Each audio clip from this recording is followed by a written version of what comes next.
Phil, it's got to be good to close camp the way you guys did, turning the ball over the way you did today. Is that just a sign of the progress you guys have made this camp? Yeah, we are making progress. And you know that you look at their offense and they really run the football, play action, boot, and all that.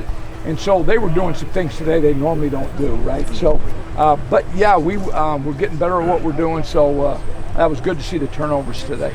You ready to move Nixon to cornerback? What's that? Ready to move Nixon to cornerback? There you go. We'll never hear the end of him now. Tell us about that and what you've seen out of him. Well, when we drafted him, we knew we were going to get a big athletic guy. He's got really long arms, and so we're excited about him. He's getting better every day, and he's been fun to coach. So, I think he's got a bright future here. Phil, he was saying he dropped back into coverage on one of them. Is that something that you thought, looking at him, Iowa, he'd do well for you guys? Yeah, we have some athletic front guys so that we can utilize them a little bit more in coverage and try to disguise things, who's coming, who's not. And so we're trying to, utilize what we have. And so that's why, we're doing things like that. Phil, can you talk a little bit about J.C. Horn's progression and also his personality? Well, J.C., he does not act like a rookie.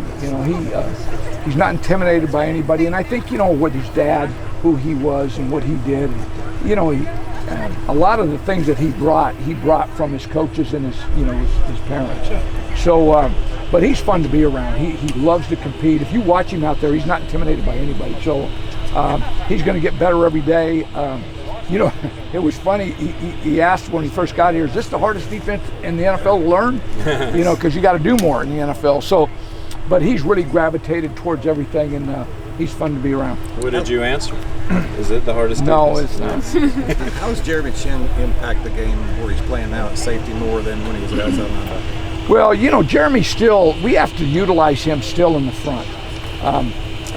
You haven't seen that yet, but we will during the course of the season.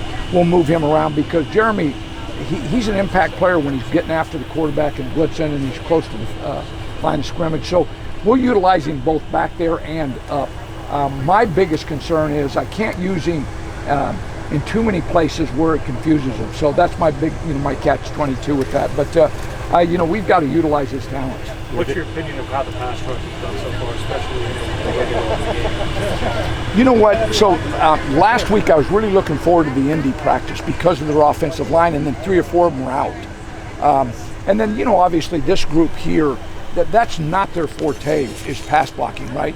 It's they run and play action and boot and do those type of things. So I think, but we are getting better rushing the passer. I think you can see that in practice, and we're making big improvements there. Phil, with the injury to Perryman, is linebacker one of your kind of concerns as you guys leave camp? Yeah, the depth of linebacker, sure. And maybe we need to play more 6DBs, so, it depends on what we have, and so, we'll evaluate that, and, Scott will keep getting us the best players he can, and then we'll just mix and match and do what we, that week, what we have, we'll utilize. Phil, is there anyone who's really impressed you during camp, someone that's really stood out? I think a lot of guys have. We've gotten better as a unit, so I think we still have to play faster and harder and more physical, and, that's my job to continue to do that with the whole defense. So I think if we can continue to grow in those areas, we'll be fine. What's Keith Taylor showing you so far? Well, Keith's another guy. Keith's not really, he lines up against anybody and he's not nervous out there at all. Normally when you look at a rookie, especially a corner, they can get nervous out there. But I don't see that. He gets right up and bumps and wants to play bump. And so, I've liked what I've seen from him. And he's actually better playing off than I thought he would be because he played a lot of bump at Washington. So that's new to him. But I think he's showing good progress. Yesterday, Scott said that KC is an alpha, that you guys need more of that on this team. Is that something you can instill in guys, or at this point, you either got them or you don't on the roster? When you get a certain age, people are who they are, right? And I think if the guy's not an alpha, you can't make him. You have to work with what he is. And so you don't have to be an alpha to be a great player. There's guys that aren't alphas that are great players. So, the guys that are, will try to utilize them in that way, and guys that aren't can show leadership and other qualities that they have. So we just continue to do that and work with everybody. How much has Derek benefited from having Daquan next to him? Oh, a lot. Keep on. Daquan's a pro, just in the room, in meetings, and how to take notes, and how to show up and do individual every day, and all those things. We've added some good pros. I wish AJ was practicing Boye, because he's really a good pro, and Melvin is, and so we've added some guys in the rooms that are helping us that way. A lot of the focus for a pass rush goes on Burns, Reddick, Haynes, the interior pass rush. What have you seen from your guys for the first few weeks of camp? Well, what's really fun. Morgan Fox is a good rusher on third down inside. I don't know if you watched him the last, 4 practices against Indy and the Ravens, and then we have Etor that goes inside. So, we're kind of manipulating, and so it's kind of a fight to see who gets on the field.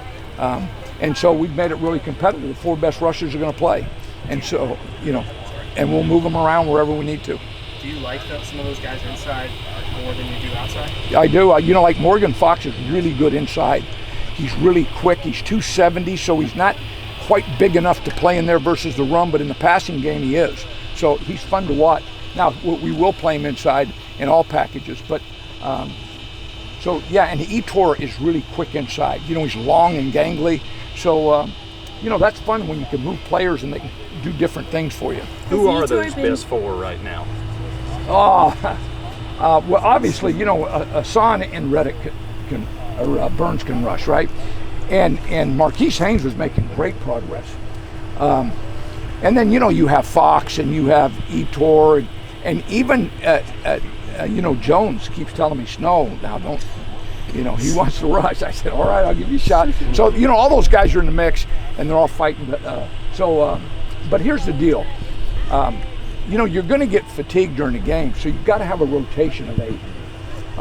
And so they're all going to get to rush it, in different places. So I don't think, you can play anymore, just 4 guys for a course of the game. So, that's a good thing to have. Has Etor kind of been developing the way that you would hope in his second year? Yeah, he is. Yeah, he's getting bigger and stronger, and he's so young. He's going to get better and better every year.